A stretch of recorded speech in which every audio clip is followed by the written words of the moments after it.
Assalamualaikum warahmatullahi wabarakatuh. Pada kesempatan kali ini kami dari kelompok 6 akan mempresentasikan mengenai best practice of certification terhadap sertifikasi insinyur yang ada di Indonesia.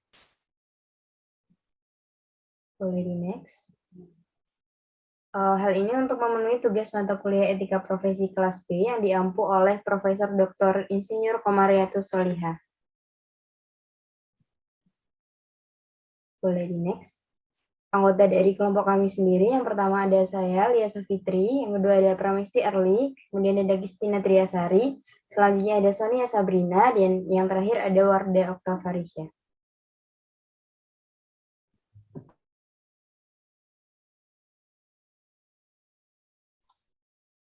Berikut adalah abstrak dari makalah kami. Bisa saya jelaskan, yaitu pada tahun 2014, pemerintah Indonesia telah mengeluarkan undang-undang, yaitu Undang-Undang Republik Indonesia Nomor 11 Tahun 2014 tentang keinsinyuran. Sertifikasi insinyur profesional akan memberikan peluang untuk menjadikan seseorang setara dengan insinyur-insinyur di kawasan Asia Tenggara. Penelitian ini bertujuan untuk mampu menganalisis kesesuaian sertifikasi insinyur Indonesia berdasarkan Undang-Undang Nomor 11 Tahun 2014 tentang teknik dengan praktik sertifikasi terbaik. Penelitian ini dilakukan secara deskriptif dengan menggunakan data sekunder, meliputi antara lain peraturan perundang-undangan, buku, artikel, dan laporan. Pada penelitian ini, data yang diambil merupakan data best practice, yaitu praktik-praktik keberhasilan yang telah terbukti baik dilakukan di negara lain. Lingkup best practice yang dicakup pada penelitian ini yaitu negara Malaysia, Singapura, dan Filipina. Hasil penelitian menunjukkan bahwa pada sertifikasi insinyur Indonesia, ada 16 faktor yang sesuai dan 20 faktor yang tidak sesuai dengan best practice of certification.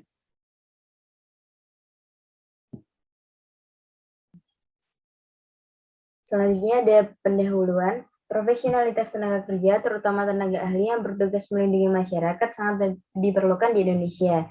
Jaminan profesionalitas ini dilakukan dengan adanya proses sertifikasi yang harus dipenuhi. Namun dalam pelaksanaannya, sertifikasi tidak langsung dilakukan oleh pemerintah, tetapi oleh pihak lain yang melibatkan masyarakat. Pengujian sertifikasi ini juga tidak tergolong mudah. Terdapat standar tertentu yang digunakan untuk menjamin kompetensi dari pemegang sertifikasi. Diperlukan beberapa proses yang harus dilalui oleh sarjana teknik yang akan melakukan sertifikasi, di mana tujuan dari uji sertifikasi ini tidak hanya sekedar kemampuan kerja, akan tetapi kelayakan dalam bekerja. Kemampuan yang dimiliki oleh pekerja yang sudah memiliki keahlian diukur dengan uji kompetensi yang lebih dikenal dengan sertifikasi kompetensi pada dunia pendidikan kejuruan maupun di dunia industri. Oleh karena itu, perlu dilakukan penelitian lebih lanjut mengenai kesesuaian sertifikasi insinyur yang ada di Indonesia, apakah terlaksana dengan baik sesuai dengan syarat dan ketentuan yang berlaku oleh undang-undang. Selain itu, perlu dilakukan pemahaman lebih lanjut mengenai proses yang benar dalam menjalani sertifikasi insinyur untuk mendapatkan fungsi dan manfaat yang sebagaimana mestinya didapatkan oleh seorang insinyur.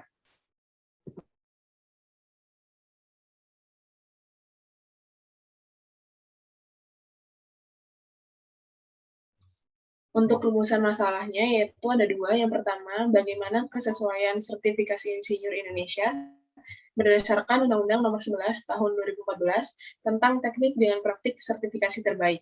Yang kedua, yaitu bagaimana proses penyelenggaraan sertifikasi insinyur di Indonesia.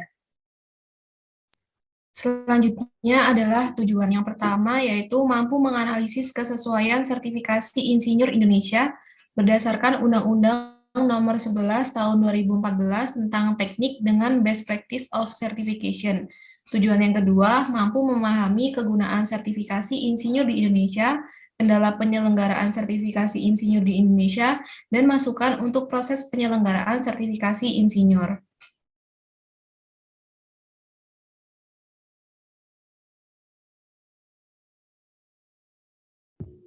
Selanjutnya ada tinjauan pustaka. Yang pertama tinjauan empiris. Pada tahun 2014, pemerintah Indonesia telah mengeluarkan Undang-Undang Republik Indonesia tahun Nomor 11 Tahun 2014 tentang keinsinyuran. Pada bab 5 pasal 7 ayat 1 tentang program profesi insinyur disebutkan bahwa seseorang harus lulus dari program profesi insinyur. Sementara pada ayat 3 disebutkan bahwa program profesi insinyur dapat diselenggarakan melalui mekanisme rekognisi pembelajaran lampau.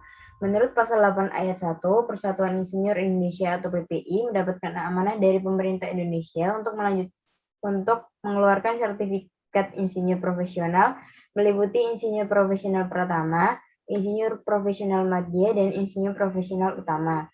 Yang kedua ada tinjauan teoritis. Sertifikasi Insinyur Konstruksi Indonesia didasarkan pada UU Nomor 18 Tahun 1999 tentang Jasa Konstruksi.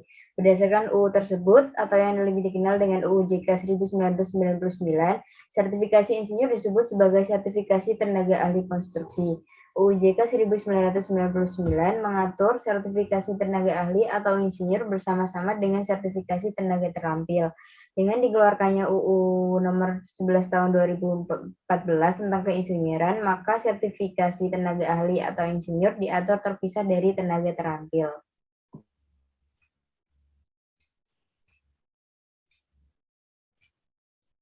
Baik, selanjutnya adalah tingkatan sertifikasi. Untuk yang pertama itu ada insinyur profesional pertama dengan syarat berpengalaman di bidang keinsinyuran 3-6 tahun dan mampu melaksanakan kerja profesi keinsinyuran secara mandiri.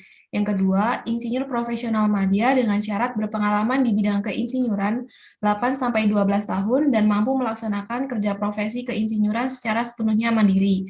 Untuk yang ketiga, insinyur profesional utama dengan syarat berpengalaman di bidang keinsinyuran lebih dari 12 tahun dan mampu melaksanakan kerja profesi keinsinyuran yang sangat khas dan sangat rumit dan memimpin tim IP antar kejuruan atau disiplin.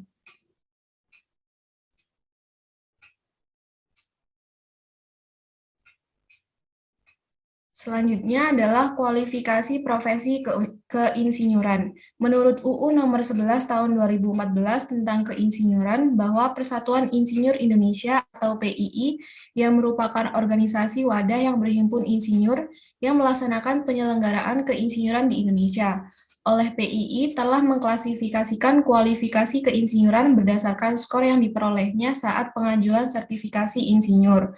Kualifikasi keinsinyuran tersebut adalah yang pertama, insinyur profesional pratama atau IPP dengan skor 600. Yang kedua, insinyur profesional madya atau IPM dengan skor 3000. Dan yang ketiga, insinyur profesional utama atau IPU dengan skor 6000.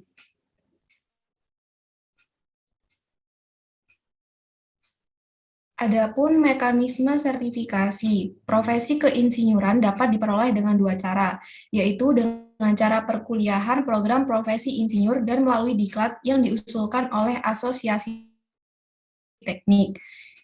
Kuliahan program profesi insinyur dapat dilakukan bagi mahasiswa baru saja lulus atau undergraduate dan belum bekerja yang dilanjutkan mengikuti kuliah profesi di perguruan tinggi penyelenggara program studi program profesi insinyur atau PSPII.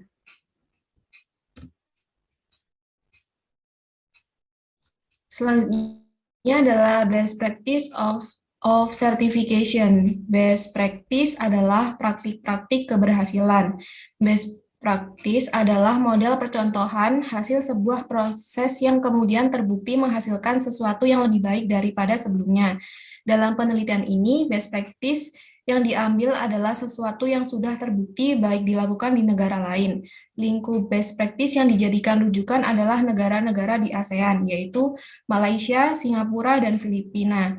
Sertifikasi insinyur di negara Malaysia, Singapura, dan Filipina diasumsikan sebagai praktik keberhasilan dari sertifikasi insinyur.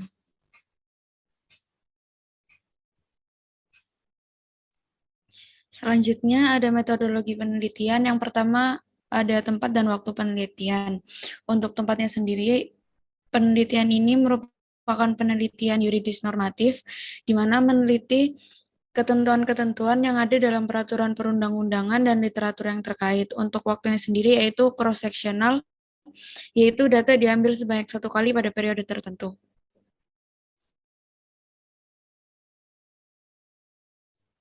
Selanjutnya ada pengolahan data. Pada penelitian ini menggunakan penelitian deskriptif, yaitu mendeskripsikan fakta-fakta yang dianalisis berdasarkan ketentuan yang berlaku dan teori yang ada. Data akan dianalisis diinterpretasi, dan dilakukan pemecahan masalah. Selanjutnya ada pengumpulan data. Teknik pengumpulan data sekunder, di mana data yang diambil yaitu data best practice yang telah terbukti baik dilakukan di negara lain. Untuk lingkup yang diambil yaitu negara Malaysia, Singapura, dan Filipina.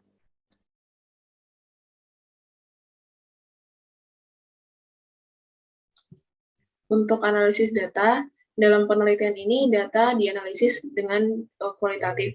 Analisis kualitatif dilakukan dari hasil pengumpulan data melalui studi literatur sebanyak mungkin yang ditemukan oleh peneliti. Metode ini memerlukan pendekatan dari data yang sifatnya lebih subjektif. Kelebihan dari metode ini yaitu terdapat pada kedalaman dari hasil analisisnya. Analisa sistem sertifikasi keinsinyuran dilakukan dengan menilai kesesuaian setiap ketentuan atau data untuk masing-masing faktor yang berpengaruh terhadap proses maupun kebutuhan dalam mendapatkan sertifikasi insinyur pada tenaga ahli yang ada di Indonesia.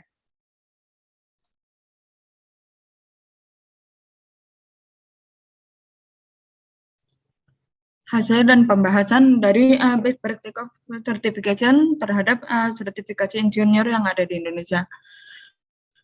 Best practice adalah praktik-praktik keberhasilan suatu model percontohan hasil sebuah proses yang kemudian terbukti menghasilkan suatu proses yang lebih baik daripada sebelumnya.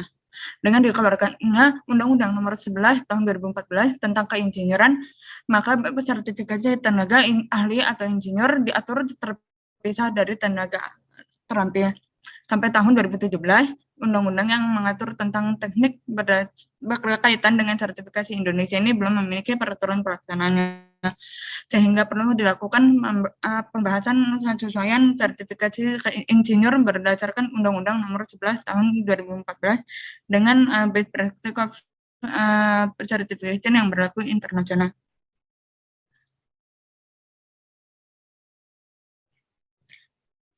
Sertifikasi keinsinyuran di Indonesia, sertifikasi keinsinyuran Indonesia adalah pengakuan resmi seorang insinyur berdasar Undang-Undang Nomor 11 Tahun 2014 yang diuji kompetensinya melalui pihak ketiga.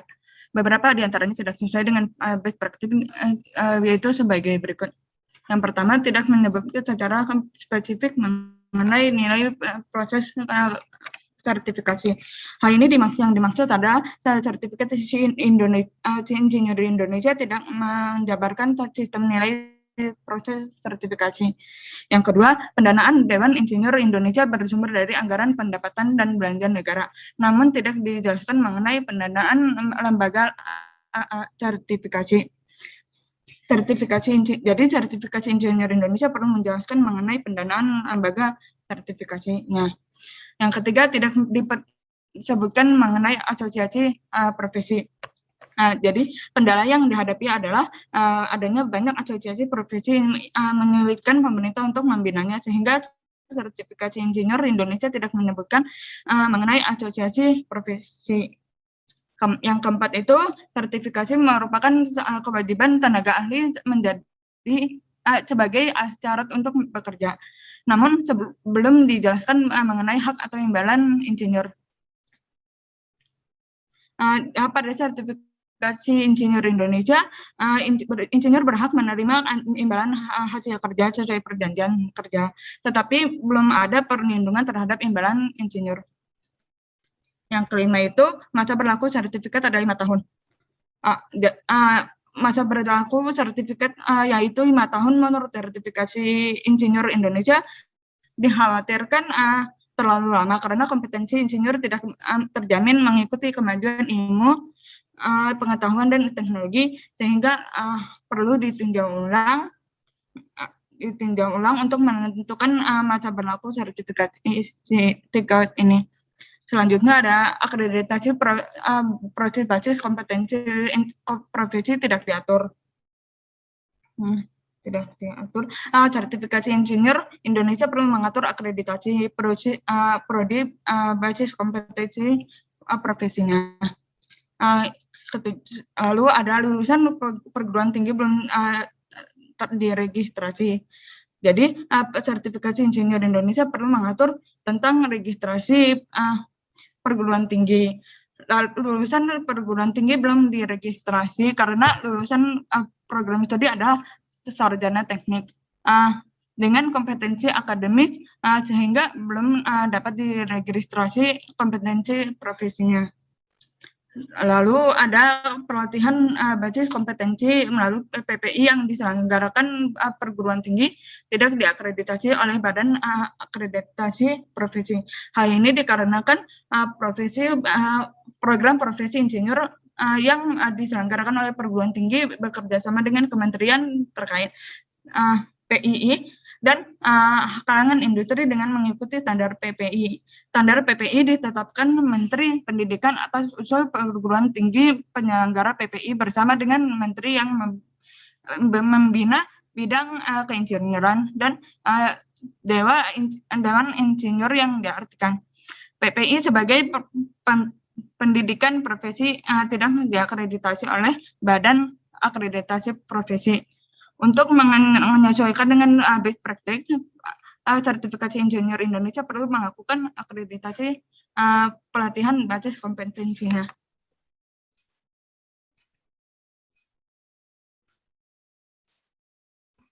Baik, selanjutnya untuk yang ke-9 adalah kebijakan sistem uji kompetensi ditetapkan oleh Dewan Insinyur, namun pelaksana pengujian adalah lembaga sertifikasi profesi. Pada best practice, materi uji kompetensi merupakan kewenangan komite di bawah Dewan Insinyur, sedangkan pada sertifikasi Insinyur Indonesia bertugas menetapkan kebijakan sistem uji kompetensi dan standar kompetensi insinyur.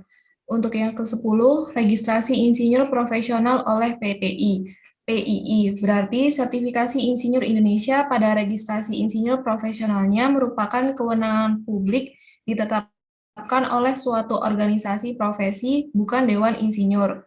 Untuk yang ke-11, penilaian PKB oleh PII.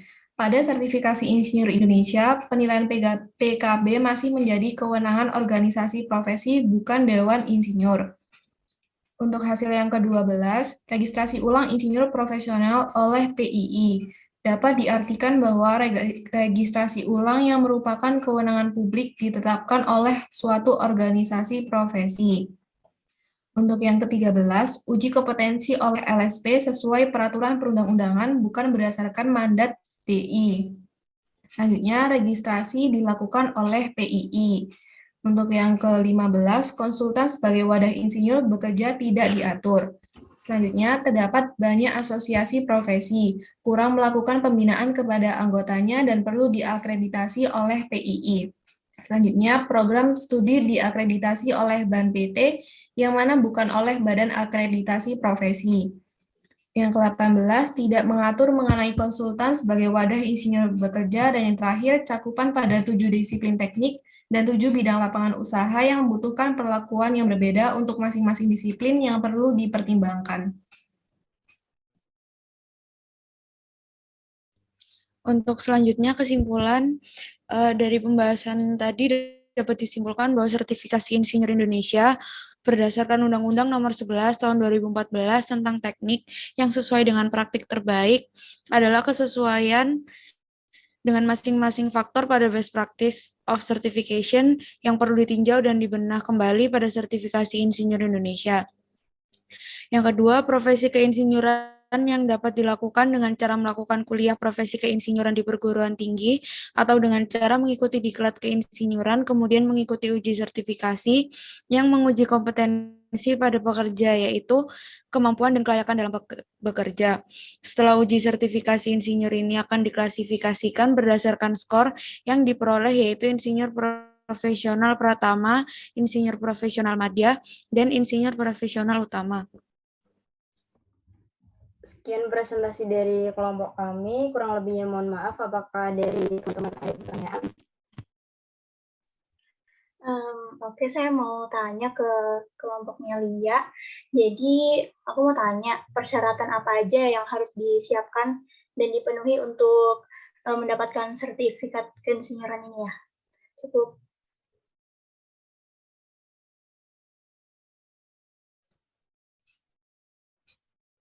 Baik, mungkin dari saya izin menjawab. Saya Sonia Sabrina izin menjawab pertanyaan dari Sonia Naufali. persyaratan yang harus disiapkan bagi yang menginginkan mendapatkan sertifikat keinsinyuran menurut Persatuan Insinyur Indonesia adalah yang pertama harus memenuhi syarat sertifikasi insinyur profesional PII.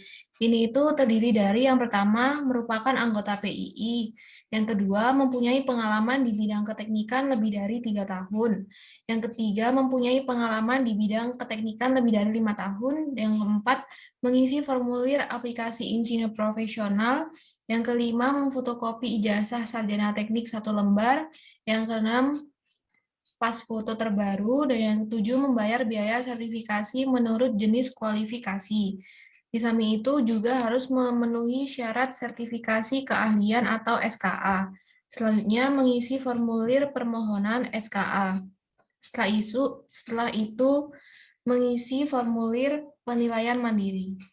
Cukup, apakah sudah menjawab? Iya, udah Sonia, makasih. Sama-sama, Sonia.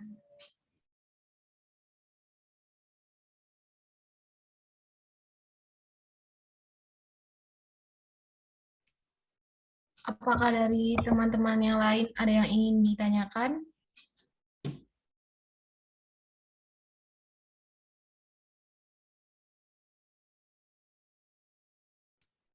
Baik, karena silakan bertanya. Baik, terima kasih atas waktunya. Mungkin saya izin bertanya terkait penjelasan dari kalian itu terkait dari Dewan Insinyur. Apa sih sebenarnya tugas dari Dewan Insinyur itu?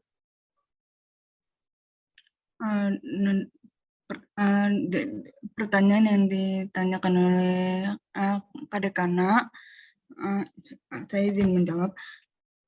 Jadi tugasnya Dewan Insinyur Indonesia itu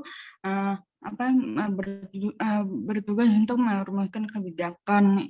Nah itu contoh dari kebijakannya itu seperti sistem registrasi insinyurnya, standar program profesi insinyur, kemudian ada juga sistem kebijakan sistem uji kompetensinya dan pengawasan pelaksanaan praktik keinsinyuran oleh PII dan lain-lain. Lalu ada bertugas juga untuk menjalin perjanjian kerjasama keinsinyuran internasional serta mengawasi alih teknologi oleh insinyur asing. Apakah sudah menjawab? Sudah cukup, terima kasih. Ada yang ingin ditanyakan?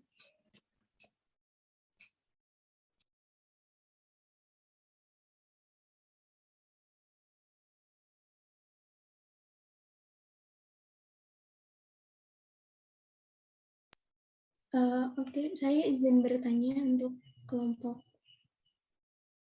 6. Pertanyaan saya, bagaimana mekanisme sertifikasi yang harus dilakukan oleh seorang insinyur? Mungkin pertanyaan dari saya cukup sekian. Terima kasih.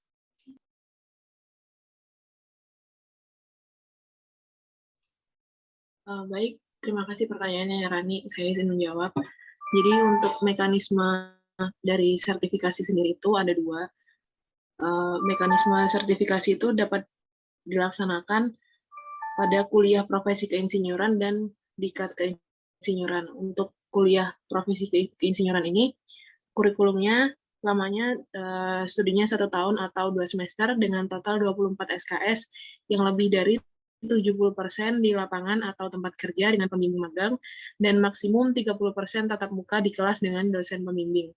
Untuk diklat keinsinyuran, program diklat keinsinyuran ini dapat ditempuh oleh semua lulusan sarjana teknik yang menginginkan mendapatkan sertifikasi insinyur dan mendapatkan gelar insinyur. Diklat ini dapat dilakukan dalam waktu 1 hari yang dilanjutkan dengan pengisian portofolio tentang potensi dan pengalaman keinsinyuran dari peserta diklat. Apakah jawaban dari saya cukup, Rani? Cukup sekali, Wardah. Terima kasih banyak. Sama-sama, Rani. Oke, apakah dari teman-teman ada pertanyaan lagi? Saya izin bertanya. Ya, silakan Gina. Baik, saya izin bertanya bagaimana dengan insinyur-insinyur yang bekerja pada suatu lembaga kementerian atau lembaga pemerintahan, misalnya walaupun sudah tidak terlibat langsung dalam pelaksanaan proyek di lapangan, apakah mereka masih diikat oleh kode etik insinyur yang tadi dijelaskan? Terima kasih. Oke, terima kasih Gina atas pertanyaannya. Saya izin menjawab. Terkait pertanyaan tadi, seorang insinyur itu dimanapun ia berada, apapun posisi dan jabatannya saat itu, sekalinya dia seorang insinyur, maka dia akan tetap memegang teguh kode etik insinyur. Bahkan ketika menduduki posisi strategis di negeri, mereka harusnya akan lebih leluasa untuk mengkampanyekan program pemberantasan praktek-praktek kecurangan dalam ketika mereka memegang kode etik insinyur itu. Mereka harusnya menjadi leader yang memberikan keteladanan tentang bagaimana insinyur bersikap dan berperilaku sesuai dengan catur karsa insinyur Indonesia. Apakah cukup menjawab, Gina? Ya, sudah menjawab. Terima kasih. Oke, mungkin dari teman-teman ada pertanyaan lagi? Mungkin dari saya ingin bertanya juga mengenai ke proses insinyuran ini, hal apa aja yang dapat dilakukan agar dapat melakukan profesi keinsinyuran? Mungkin saya mau menjawab ya. Nama saya Kristina, mau menjawab. Untuk profesi keinsinyuran ini dapat dilakukan dengan cara melakukan kuliah profesi keinsinyuran di perguruan tinggi atau dengan cara mengikuti diklat keinsinyuran, kemudian mengikuti uji sertifikasi yang menguji kompetensi pada pekerja, yaitu kemampuan dan kelayakan dalam bekerja. Setelah uji sertifikasi insinyur ini akan diklasifikasikan berdasarkan skor yang diperoleh, yaitu apakah masuk terdalam insinyur profesional pratama, insinyur profesional madya, ataukah insinyur profesional utama. Kurang lebih seperti itu. Apakah menjawab, Tasya? Iya, sudah menjawab. Terima kasih.